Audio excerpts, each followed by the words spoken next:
Okay, we're going. Um, Today is January 16, 2021, and we're here. We're here. Welcome to Sci-Fi World. Uh, Sorry about that. There is junk everywhere because of this COVID stuff. I've had to turn my office into a storage facility just because we're so isolated and stuff. Anyway, so I'm always rolling over cords or that sort of thing. Anyway, we're here. We're now in Sci-Fi World. All of the solar system, all of the planets are now all within the age of Aquarius. So we've got 2160 or 2159.73, something like that, years left in the age of Aquarius. This is the age of the knowledge bearer. It's unique among the zodiac in being the only one historically ever represented by a human avatar. That human avatar was male and was frequently associated with water in the sense of pouring out knowledge. Anyway, though, so this is all about cycles and time and all of that kind of stuff. And we'll get into some interesting sorts of things. Before we do, I've got to put tools away and get rid of crap here so I can get out my markers and some other stuff. However, okay, so before we go into this, let's do a little bit of a opportunity for everyone and perhaps a financial opportunity for one or two or three or four people, who knows. Okay, so the idea is that it's going to be necessary that people get real serious about homeschooling. All right, we can essentially forget about a nationally open, functioning schooling system. I won't call them an education system because it's a total misnomer. But the schooling system is totally broken down. Academia is breaking down, as are a lot of things, which is what we're going to go into. However, before we do that, here's a marvelous opportunity for somebody. It really annoys me that I'm not a lot younger and have this idea because I could do this and it would be really cool. But what I've got here is a book called The Loom of Language by this guy, Frederick Bodmer. He was a Swiss fellow. This book was written in the 40s. He developed it with this other guy, Lancelot Hogben, who I think was English. Frederick Bodmer ended up, I don't end up, but I mean he served in a very high language capacity for MIT, and he was reputed to have been involved in some very high-level language work for governments regarding translations, utilities, CIA kind of shit, right? Not natural language processing, but precursors to that. The guy died in like 1960. He was born in 1892, I think. Anyway, marvelous fellow, absolutely magnificent mind. And when he connected with Lancelot, who had already been on this path on his own, they put together this really remarkable learning tool. And it is my idea that everybody should go get this learning tool. It costs you less than $30 on Amazon. You use this learning tool and you shall become great. All right, but somebody, my idea was to actually take this learning tool and develop a whole home study course from this learning tool for homeschoolers, and then figure out some way to profit from it. Not massively, but you don't have to. You only have to get a little bit for each one of these things, because if I'm correct, this course would be so popular it would endure forever, and royalties would come your way until your bones were dust. But in any event, the idea is based on this book, The Loom of Language, and also on Lancelot's book, his own separate book called Math for the Millions. So you could take the math book and develop a whole homeschool course around mathematics, and you can take this book and develop a whole homeschool course around language, around languages. Okay, so this book is valuable for people that are just going to be writers in their own language, never intend to learn another word in any other language, or public speakers, or presenters of any kind, script writers, anybody who has to craft with words should read this book. It's very, very lengthy. Obviously, I annotate as I go along so I can get at all the cool shit later. I always maintain my bookmarks as I'm running through it. Read many books at a time, so I might have 6 books going at any given moment. So I'm reading Wheelock's Latin, as well as this, as well as working on Boscovich's Theoria, getting close to the end of a significant portion of part number three in that one, which we'll get to in a minute. Anyway, so you could, for instance, I could, from this book, develop a series of homeschool video courses and supplemental material. That is, you could break out the material that's presented here and make it into smaller little units. And that could even be retailed as booklets and workbooks and grammars and the whole damn thing, right? And make a whole industry out of it. And you could do from kindergarten all the way up through, probably, it would be extremely valuable even for graduate language study people. But I would take it at least up through second year college level, right? So it's that complete a concept and a course of instructions. It was designed for returning GIs, government issue soldiers, at the end of World War II. It was written in, like, I think 1944, and Hogben had worked before on his Mathematics for the Millions, but it also came out of that period of time, World War II, et cetera. And so this was designed for homeschool people because the government at that time had some sense to them, and the military said, we've got to do something with all of these people that we've educated in all these skills. They used to be farmers and now are basically technicians, a technical class. True, the technician was, you know, an instrument of war, but nonetheless, they've seen that their minds can be activated and so on, and so they're going to have ambition. We've got to provide them with, you know, peaceful things to do. This is always a smart thing. If you're a ruler or in the ruling class, you always want to make give your military guys a very effective option to continuing their service in the larger society and reaping the rewards of an accumulation of education as they go along, and prestige, et cetera, right? They need a path forward. That's what's wrong with our military at the moment, is a bunch of, is 50 years of bad damn management. Whew. Man, anyway, so these 2 books, the Luma language, I have Mathematics for the Millions upstairs, but I was too lazy to go get it. You could develop huge levels of courses, right? And you could profit, everybody would take the course in terms of they're not in, their mind's not in the ability to read this material, which is not difficult. It's extremely well presented, step by step by step. It's fascinating, the narrative is good, but it's not going to be for everybody's taste. People learn in different ways. I think I've actually identified 7 different unique learning patterns across my life path of people I've had to educate. Because I used to have to teach courses. When computers first started coming out, I was so far ahead of the curve. I was old enough, so all of the people that were just getting into the games and that kind of stuff, they were in their teens. Some of them were and they were trying to teach their parents and stuff. While they were doing that, I was in a professional capacity trying to educate vast quantities of state government workers how to use word processing. What were the fundamental concepts of the computer?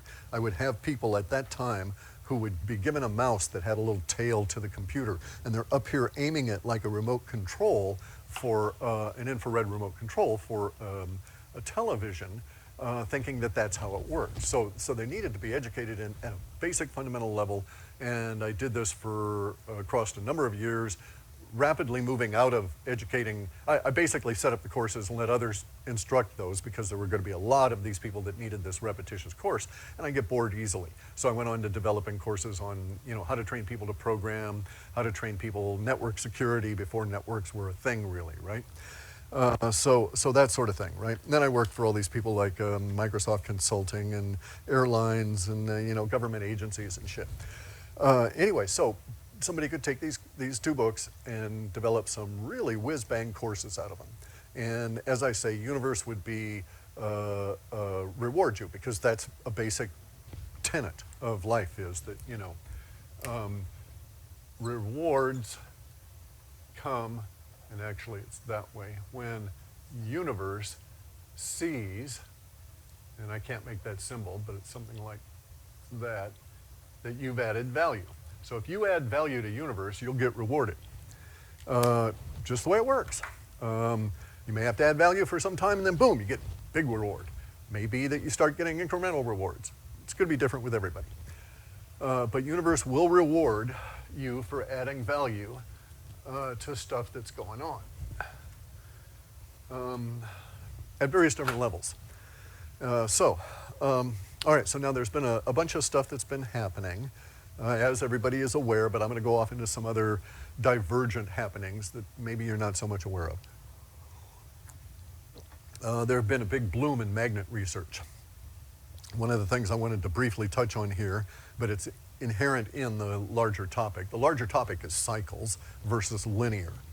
But there have been a bloom in recent days, recent weeks of magnet research, of people putting in papers to scientific review committees, all of this kind of thing, and I read a lot of these things. A lot of this stuff is in an area called spintronics. And spintronics is micromagnet shit, all involved in getting data off of media of some form, whether it's a magnetic bubble, whether it's a static magnetic matrix in this little array, whether it's a spinning CD, that kind of thing, right? Even the old tape. So spintronics really originated with the Germans in the 1940s when they developed magnetic tape.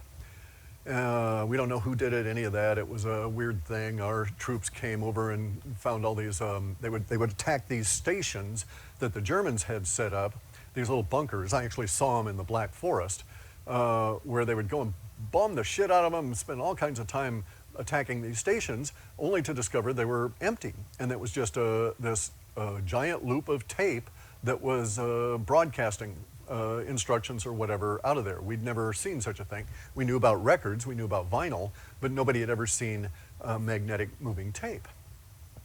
So we don't know who invented it actually, but magnetic moving tape is basically the same idea as the micromagnetics in spintronics, which is the induction of a magnetic difference, okay? It doesn't have to be a bubble, just a difference in strata causing a bubble effect, and then you move the thing underneath a reader and you've got spintronics inherently. But there's been all kinds of, it's really big damn business, lots of money in that, because the more shit you can pack into a smaller area, the more money you make because you don't need as many resources, yada, yada, yada. And so a lot of people put effort into this. So there's been a lot of interesting developments there.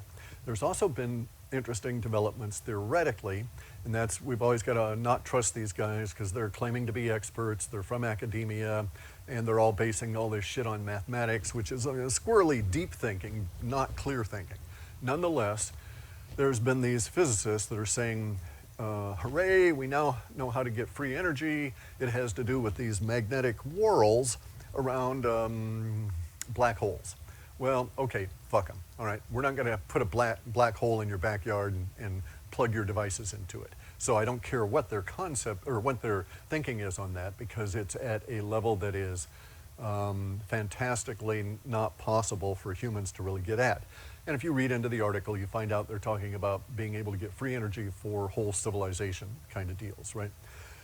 And truly so far theoretical as to probably by the time we got to actually trying to implement it, we would discover it was all bullshit to begin with. However, there's been an intermediate level couple of breakthroughs about magnets and how they work and complex magnetic fields, which I was demonstrating with my little twisty magnet things. This breakthrough does not relate to me. It was done independently by a Japanese guy and a Russian guy, and they wrote the paper in Russian. It took me a long time to read through it. Technical Russian is a bitch. I got a big damn dictionary just for the technical words. Anyway though, so the thing is that what they're talking about is what a lot of myself and the radical etherists are working towards, which is the basic ability to, okay, so there's a magnet. Let's just say that if we had a spherical magnet, the point of the dielectric plane is right in the very middle of it. but the effect of the dielectric plane is this kind of like wedge-shaped thing on each side, and it extends out. That is the outer limits of the magnetic field shape that we would be dealing with, and this would be the active region here.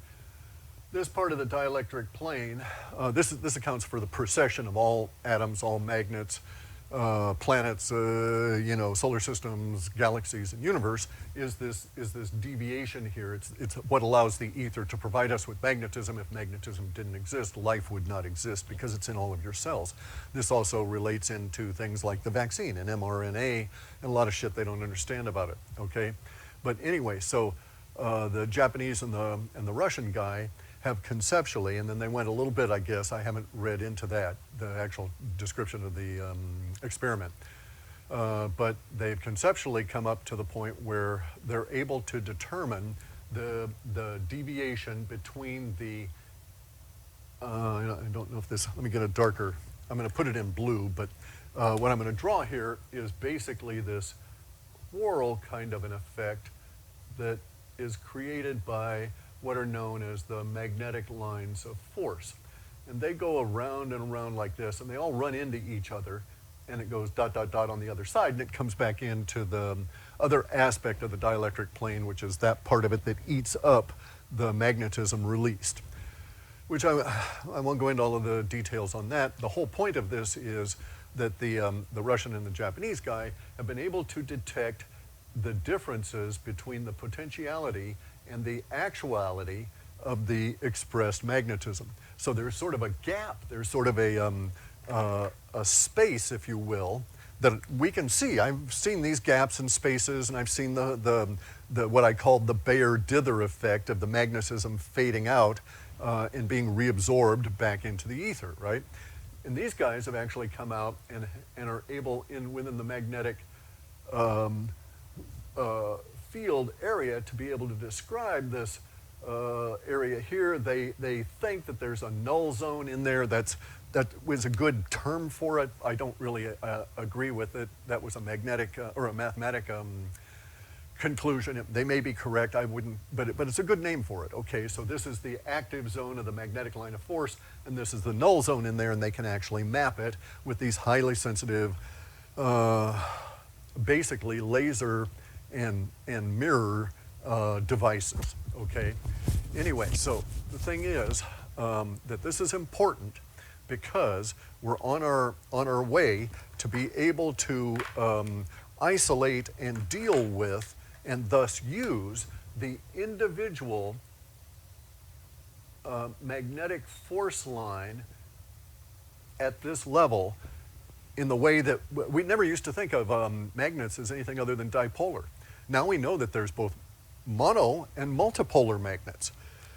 And so now, if we can get to the point where we can start isolating and dealing with individual magnetic lines of force, as in containing, reflecting, compressing, altering, and magnifying, then you have everything you need for a ray gun, right? You'd be able to sit here, nullify the gravity from the handle of the ray gun down to the planet by a use of a magnetic force line that does that, and then aim another magnetic force line over there. So basically you've got yourself a levered tripod that's anchored to the core of the planet, and aim it over there at that D8 cat, umpty, tens of thousands of pounds, and go, and set it down on top of that boat. You know, this is going to be some cool shit. But this is a few years out. But anyway, so I wanted to say that that's, and that's also on, it's on the pathway to floating RV shit, right? Recreational vehicles that hover about, and you can go fishing and visit your friends and, have a glass of wine and fuck the government because you're floating over the top of them, and you're in your magnetic bubble and they couldn't do shit to you as long as you're in there anyway. That's the thing about the Boscovich and the interconnected. Okay, so everything in Boscovich is numbered. Every article, every paragraph is numbered. The Boscovich's Theora, what I'm talking about is Boscovich. Okay, so Joseph Roger Rugero Boscovich, a Serbian, published a book in, I want to say 17, I'll go and look. It's like in the 1600s. It escapes me at the moment. Anyway, though, he divided his book into 3 parts. The first 2 parts are setups for part number 3. Part number 3 is the application of the theory of his natural philosophy, which is basically the theory of everything, a description of the ether, and how it attaches to materials. And so within that part 3 is just a treasure trove.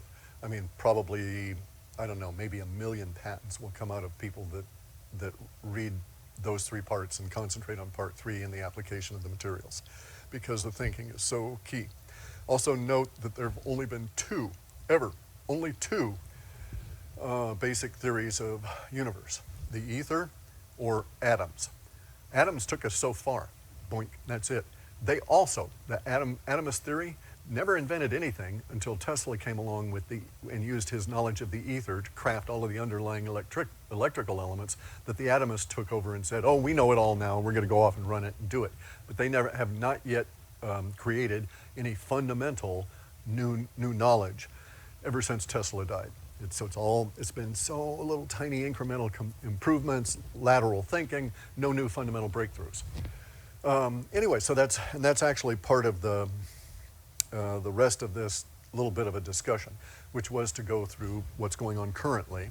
We're here, as I said earlier, we're here in sci-fi world. The whole planet, everybody's involved in sci-fi world. Okay, so Bix Weir and I did a talk in 2019, I believe. He called it Year Zero. We discussed some of the things that would happen and whether or not humanity would survive it. Still to be determined, we don't know yet, but that'll always be the case. Anyway, so we're now in year 1. We've passed year 0, 2020, and now we're in year 1 of sci-fi world. 2020, programmers and mathematicians and real scientists always start counting from 0, from the null state. This is also true of Taoists and yogic people and Stoics, right? Because there is the acknowledgement of cycles, the null state, the place that is not there, and the triality, the triune nature that is implied by that. Because most people don't think about it, but all right, so you have a thing, and then you have everything that is not that thing. So here we have the thing, and as a scientist, I would count that as actually in this case, what we have to do it this way. Okay, so here is nothing. We'll just pretend there's nothing there, and so because we have nothing, we have the null state. We have 0, but that's actually a 1 because that's the first thing we have.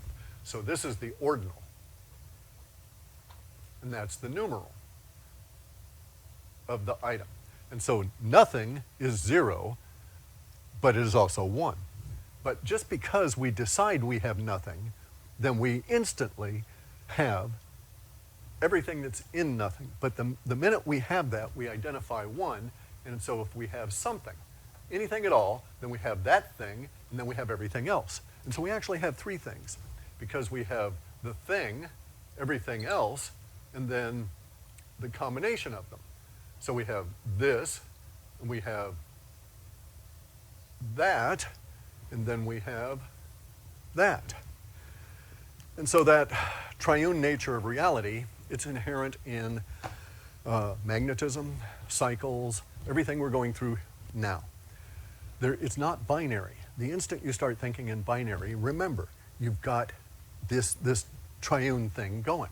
And it's not separable from your concepts. It's not separable from the reality that will play out. And it is actually very practical for you to remember this, because then you place yourself not in any isolated context and you're able to see everything that's going on. This is why I don't have a whole lot of respect for linear thinking, okay? Linear thinking, so we have linear and we have cycles.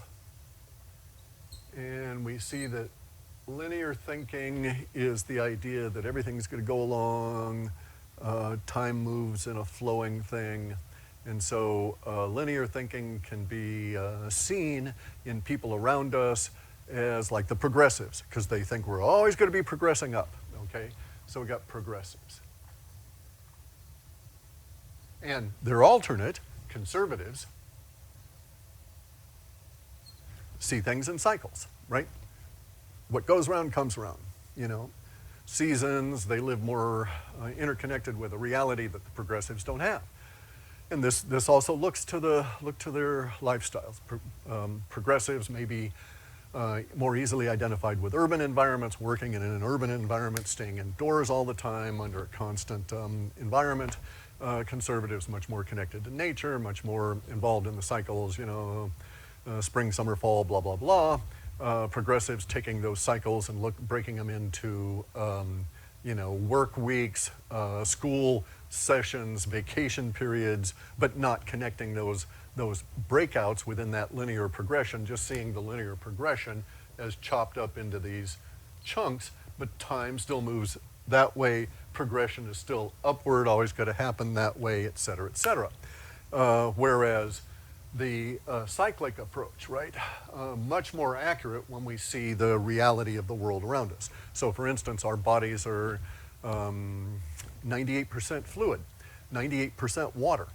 Ergo, if the whole planet of Earth, all of the water of the planet of Earth is affected by the moon, and we see this every damn day because the tides come sloshing in relative to the moon and the sun and so on, then we can think, aha, look, that moon is so powerful, it's moving all that giant mass of the Pacific Ocean and heaving it up over there. So I'm supposed to think I'm not affected, that the water in my body is not being affected by that moon? So linearists, you know, basically ignore external influences on bodies, on thinking, on concepts, on the flow of time. If something is affecting the tides and I'm using the tides as a measure of my time, then obviously it's controlling the flow of my time. If my time is conceptually synced to the rotation of the planets in a presumed orbit around the sun rather than behind it, which is the reality, but it doesn't matter. But if it's connected to the orbits, then obviously the sun and the planets are controlling my concepts of time, and I will perceive them that way, right? But if I go all the way down and drill down into an atomic clock that just is simply a beep, and I take it out as a beep, but I don't understand that that beep is actually being generated by the cycle of that particular atomic element at an atomic level, at a particular kind of etheric tension level, then I'm going to miss the whole cyclic nature of it all, and I'll think that everything is linear and move this way, and it's an erroneous way to think. So, right now, very, very obviously, 2020, 2021, we are in a part of a cycle that is energetically very much pumped up over, say, the Obama years, right? Very much more energetic in all different kinds of ways. And this is not explainable if you're in a linearist thinking, because the flow of things through humanity through things, there would be no justification for big sudden spikes of activity or energy or whatever, absent some external form of influence. If you acknowledge that external form of influence as spiking humanity at a particular time, then you must also therefore acknowledge that because you've acknowledged an external influence, then you must acknowledge all of those external influences that we know are already operating, which is the big masses of the planets in the solar system, Jupiter, Saturn, the combined masses on one side of the sun, all of these things are all going to affect us. It is an inescapable conclusion. And if you break down it all on your linearist thinking and allow any kind of an external influence to be affecting the mass of humans, then you must examine the source of that, and you will find that there are lots of these things, and therefore you suddenly, instantly, if you're open, if your mind is honest, you will become a cyclicist, okay? And that's going to change your thinking about everything. Now, getting to some of these cycles. So it's not like a nice and neat cycle where it's not like that kind of a thing, right? It's much more convoluted, much more incredibly complex. The result of some of these cycles, though, are visible. So we have a cycle back in 1918 that produces the flu, which they tagged to the Spanish. And then we have a cycle here in 2020 that basically tags to a coronavirus as well. And it's not a flu, but it's COVID. And so we have COVID, all right? And so, but we have a 100-year separation in there. And then 1918, and we also have a dollar crisis that had been initiated in 1914 and echoed around 1918 into 1923, where we had the hyperinflation in the Weimar Republic. But that was a misnomer, right? Because that hyperinflation in the Weimar Republic was in Germany as a result of World War I, and all of those problems. That was a precursor to that same cycle showing up just a few years later in the global depression of the 30s, okay, and the crash of the 1920s.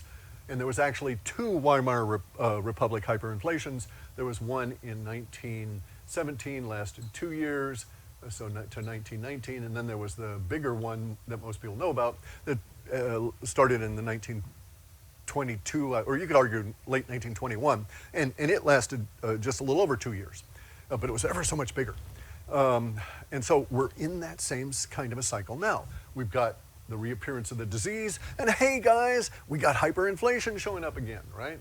So we got hyperinflation showing up again, and we've got all these political problems. What was World War I, but a big damn political problem that spread through all of the countries. Look what's happening to all of the countries now. Anti-fascism arose. The Antifa people arose in the 1920s. What do we got now? We got the Antifa people coming back. You can't tell me that cycles are not repeating throughout humanity. And in fact, if you want to tell me that, then I'm going to say, sorry, I know cycles are. Time is short. Those cycles are compressing. Get the fuck out of my way. I don't have time to mess with you. I can support and deal with humans that are denying reality. That's fine. But I don't have to accept their denial, the impact of it on my time and thinking. It's not my job to bring them along into the 21st century. If they want to stay a linearist and perish because of that thinking in the upcoming events, that's universe. Ain't shit I can do about it, okay? So we've now got, as of the reckoning of today, 6.76 million people that have had that vaccine. I'm not saying they're all going to perish from that vaccine, but I'm saying that that is the minimum level of humanity, or of our social orders carry forward in damage. We can expect that there will be damage to those individuals. Many of them maybe not. Many of them very healthy. Maybe they'll be able to overcome this, take corrective measures, et cetera, et cetera. But within that universe of those 6.76 million will be a lot of people that will need care for a long time. Then we do not know how that is going to express into the future in terms of birth defects. I believe this to be a thalidomide kind of a situation, that there will be a horrific price to pay for these mRNA products, not vaccines, in the form of birth defects. And I also think that those birth defects will affect at least 2 subsequent generations, for a lot of reasons that I'm not going to go into now. And if anybody wants to debate me and we got some time in the future, maybe we can sit around after all of this stuff is over and do it. I've got to get through this real quick. I've got real pressing issues on my time. So we've got progressives, we've got commies, socialists even are linearists, and they're about to get their heads slammed into some huge serious cycles. But because they're going to be involved in the cycles, they won't see them as cycles. They'll see them as some kind of hiccup in the glitch in the matrix, so to speak, right? Just like the glitches that took all of the votes and threw them towards Biden cheated and his crew. Anyway, so this is where we are at now. we are at the point of this intersection of cycles. I say intersection because it's this way. So I'm, how do I want to say this? Okay, so I know a guy that I met in 2010. He was 20 then in 2010, and so he's 10 years older. That's significant because he's 30 now, but within your 29th year into your 31st year at an extreme is when you get your Saturn return. Okay, go look it up, all right? Especially for males. Saturn returns are extremely powerful for males, for all humans, okay, because at 29 is when the system of enzymes in the women's body changes.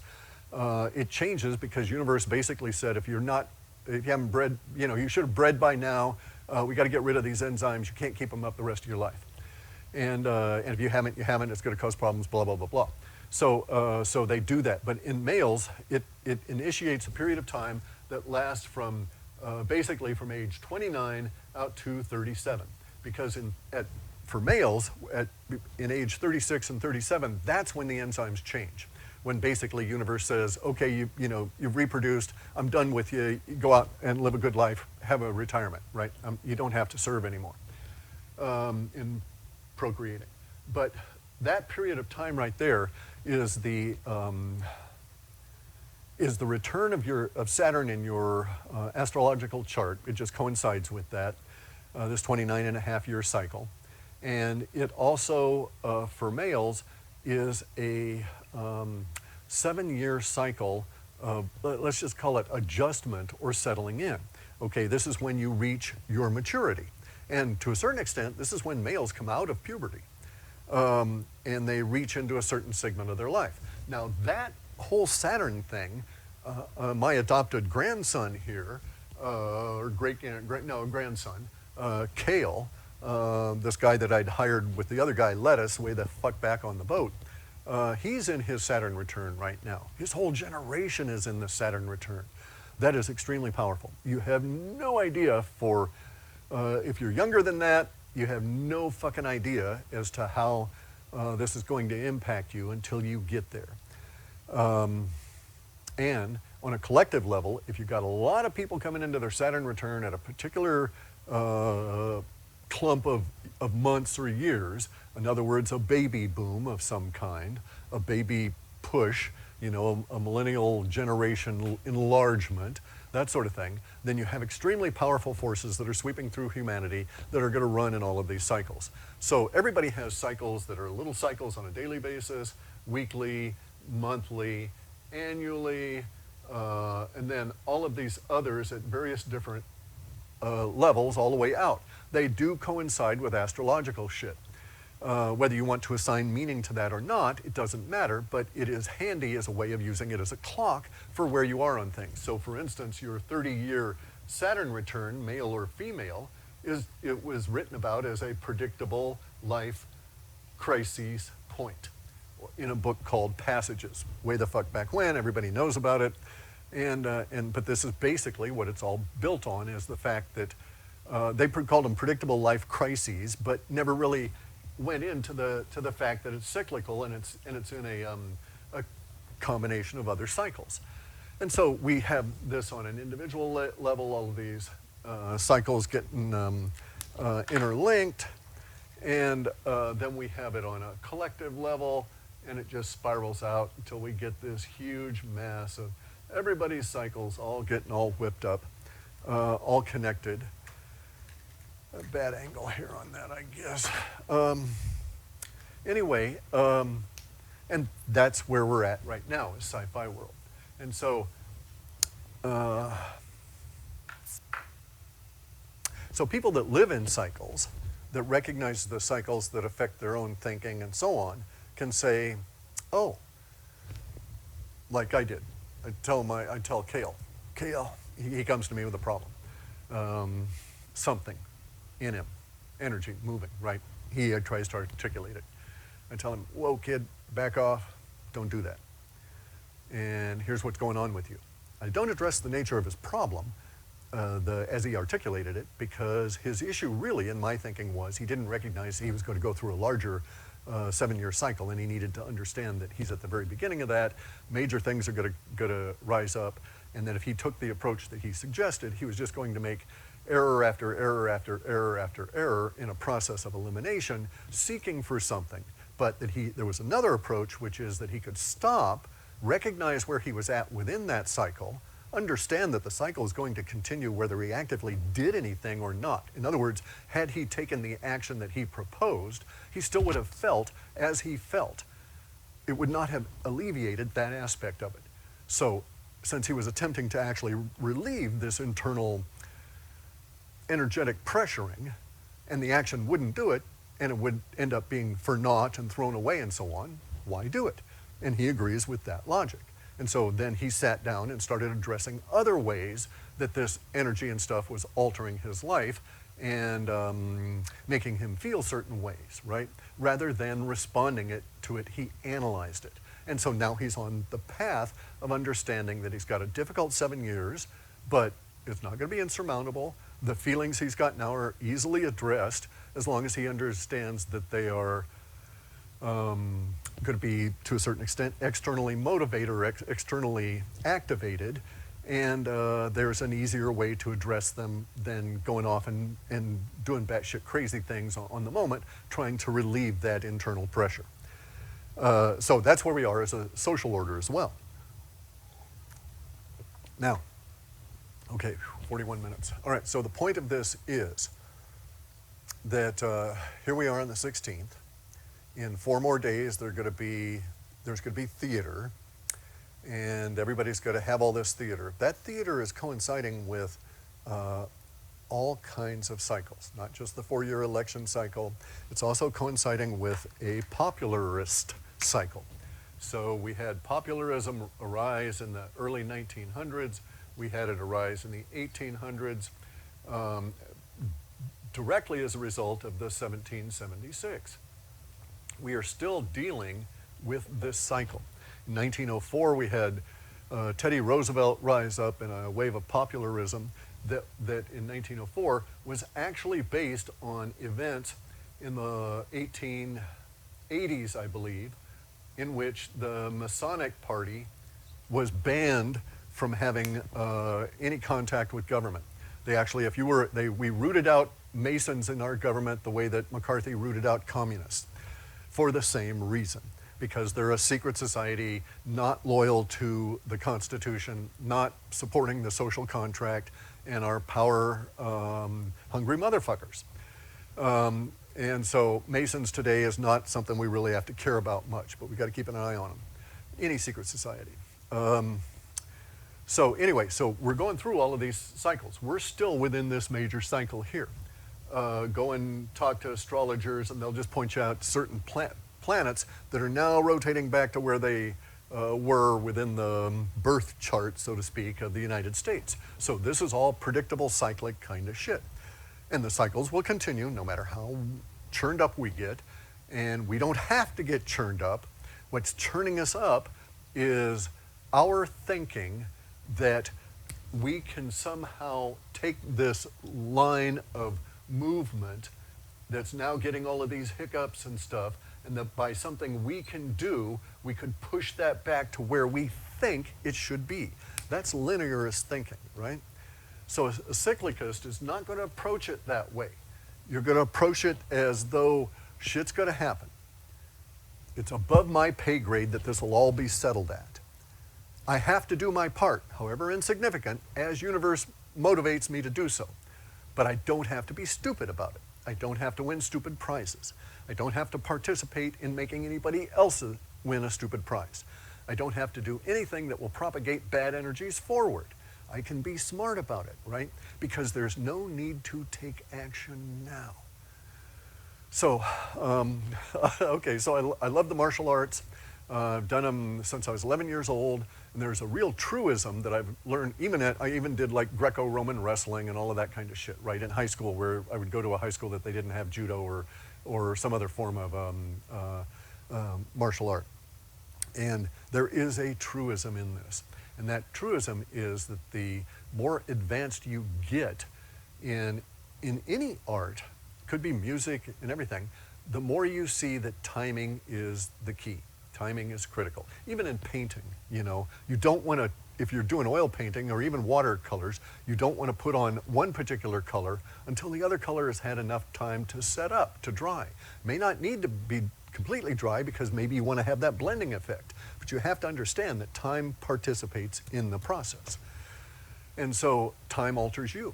You know, it gives you that moment to think about while you're waiting for the air on the beach there to dry that particular color so you can put the next one on without the diffusion that you don't want.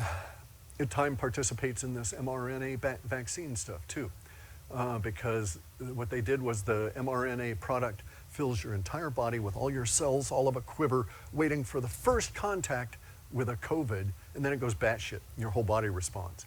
Our mRNA is a system. It's not something in an individual cell.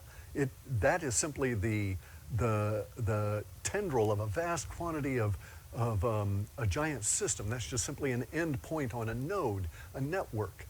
But by touching and dealing with that node and altering it, and then having all those nodes throughout your body alter, you have fucked with the network. Stupid humans. Anyway, there is some hope, okay? There is some hope for people that take the vaccine. The very basic thing I could tell them right now is keep your vitamin D up so that you can never, ever, ever react to a coronavirus. And I mean, you got to keep it up over 47 nanograms per milliliter. You're going to have to test yourself every week until you understand how many supplements you have to take in a particular period of time to make that happen with your body. And it's going to vary with everybody.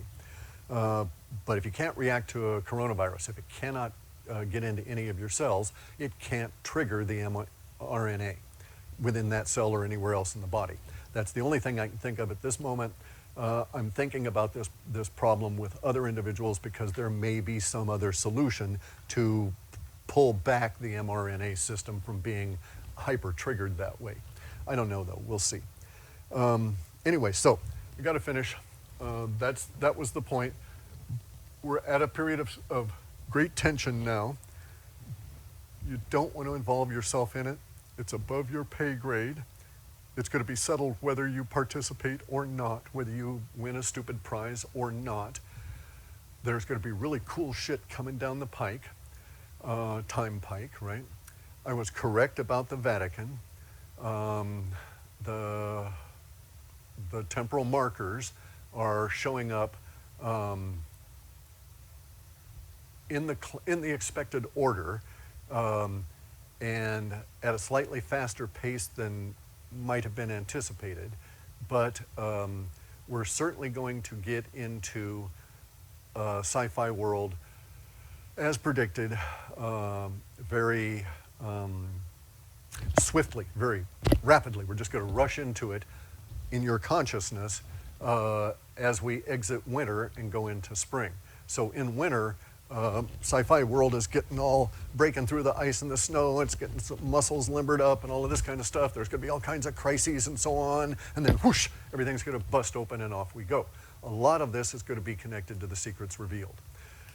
And the secrets revealed, those big temporal markers are related to the Vatican and related to Maryland, Delaware, of this particular incident in a federal facility. And other aspects that we've discussed in the past. And those are maturing now. They're appearing within the cycles. We can actually see certain things now within developing events that are suggestive, because of the language around them, that a temporal marker is like sort of rotating into view the way that maybe the sunlight creeps up over the horizon. And so the cool stuff's coming, guys. It's going to be a hell of a summer. It's going to be a great fall. It's not the end of the world. Universe loves surprise. Universe loves surprise. Okay. Yeah, I'm batshit crazy, but I'm not wrong.